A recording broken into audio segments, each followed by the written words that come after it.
Hello, welcome to the Nerd Corner. We're here with Guy Adams today.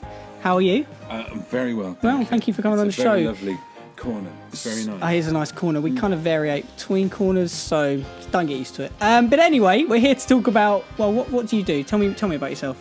I write lots of things, and as far as today is concerned, I write lots of Doctor Who for the ears. I work for Big Finish and write a lot of audio drama based on all around Doctor Who. Excellent. So I've got a list of questions I'm going to ask you today.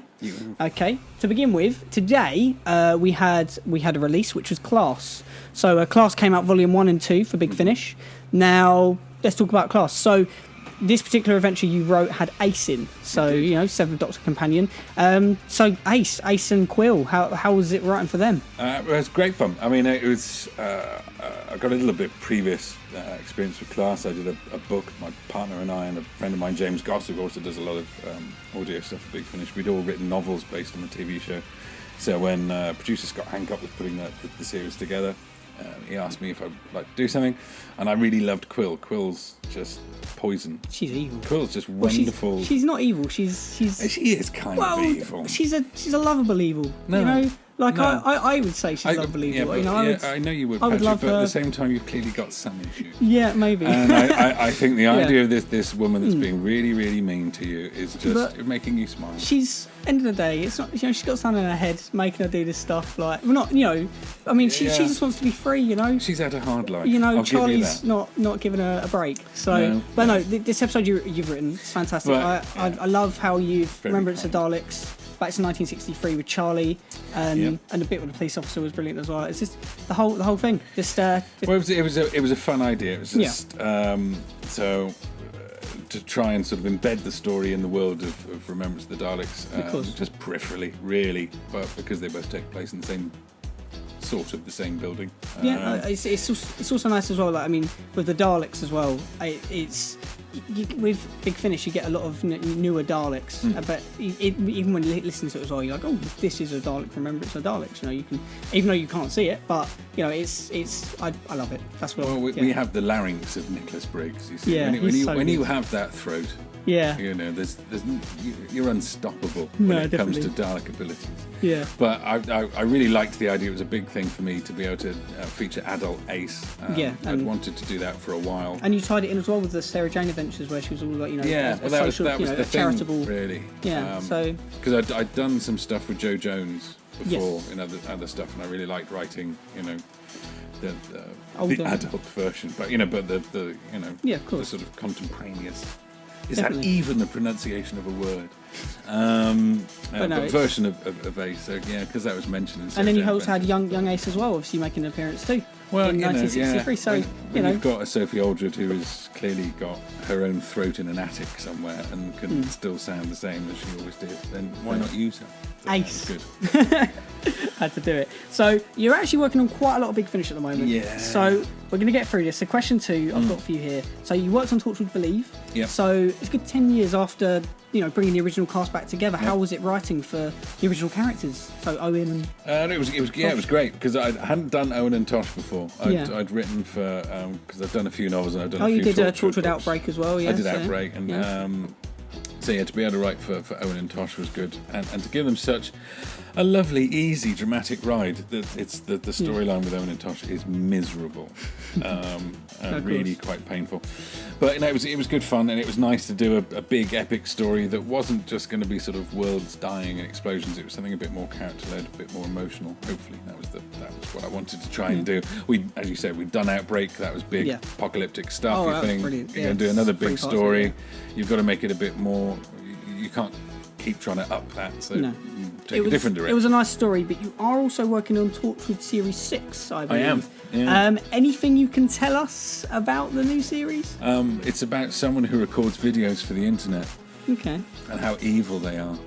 Well, moving on from Torchwood, we've got the War Master. So you worked on Volume 1, a bit of Volume 1. Volume 2 is coming out, well, in a while soon, but how would you say, compared to Volume 1, what would you say, like, comparison-wise? It's darker, quite considerably so, actually. I mean, this was James Goss, I mentioned earlier. It was the two of us together, worked up a storyline, and wrote 2 episodes each. I mean, it was, Volume 1, it was very it's very flat pack. It was beginning end, prequel. Is it? So this is before. This is set first before one? that Yeah. that box set, and it's a novel really. I mean, Okay. it's 4 episodes, but they're not 4 individual adventures. Okay. The closest you get to a disc that could be on a slight remove is the third part, which I wrote, which is me trying to write David Lynch for audio. It's the weirdest horror I think I've ever done.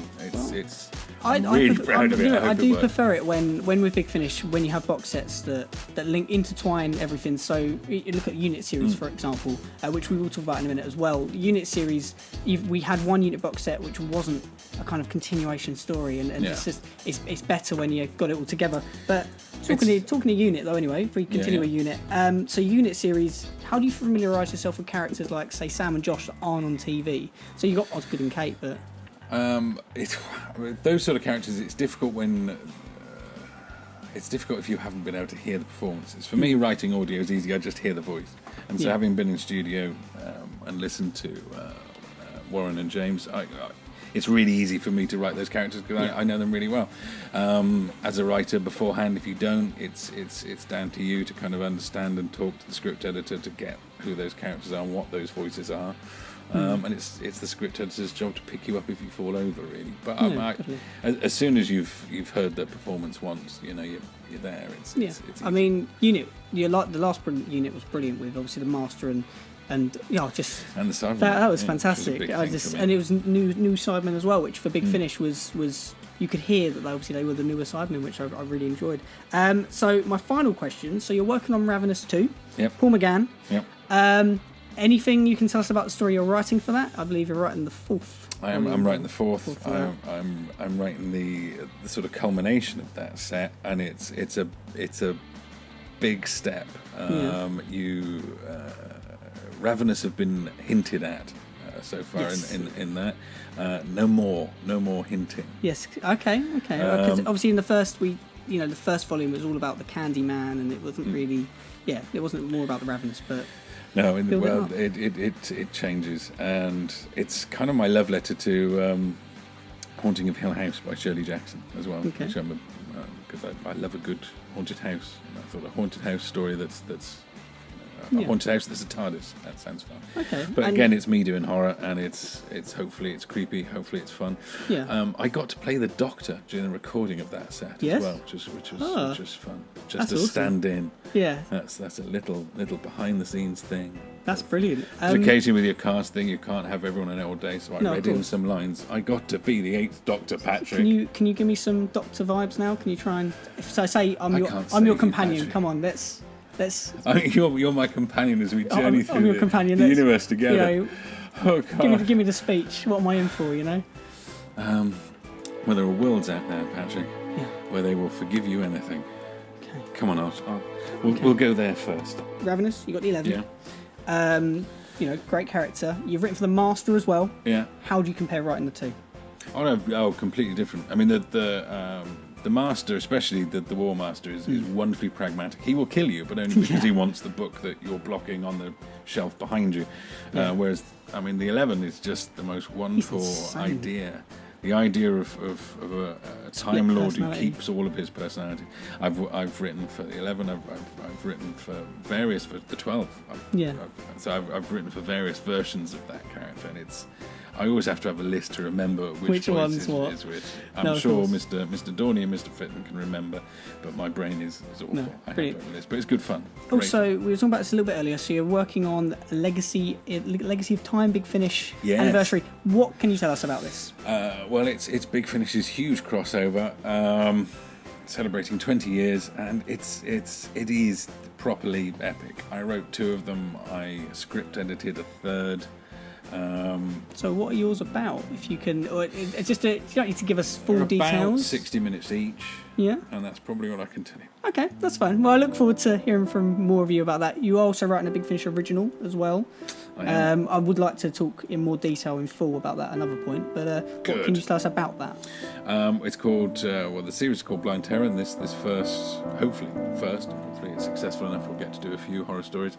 It's called The Gods of Frost, and it's a 3-hour, 6 half-hour horror story. It's a horror series starring Eve Miles, who was very instrumental in getting it Oh, made. she has a wonderful voice. She does have a wonderful voice. She's a great actor, and she's a really, really huge fan of horror.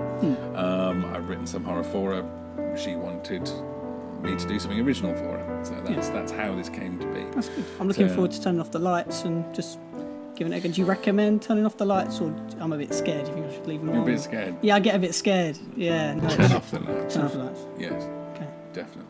Turn off the lights. But anyway, thank you for coming on the show. It's been an honour. You've written... Too many? No, you've written an awful lot of Doctor Who. Like, I mean, my favourite was actually the River Song Diary. You wrote the Sylvester McCoy story. Oh, yeah. Now, I'll tell you something. This is before I knew you. So I literally, when that came out, and it's going to sound sad, I tried to introduce people to Big Finish. The beginning segment of that story with Sylvester McCoy and River Song is what I would show people to get them into Big Finish. Yeah. So Did it work? it worked for one. It worked. Okay, two actually. Two people. How many did you try though? Because that's what I think it was about 3 people. So you know, Well, that's, it no, was a good. I mean, if you Yeah. tried that on 100 people and only 2 of course. listened to it, I would feel miserable. No, but no, that was one of my favourite stories. Your David Tennant work is brilliant as well, and it's just, lovely, just right? carry on doing what you're doing. I love it. I love it. Good. Do it. Thank you. Right. I will. Thank you for being on the show.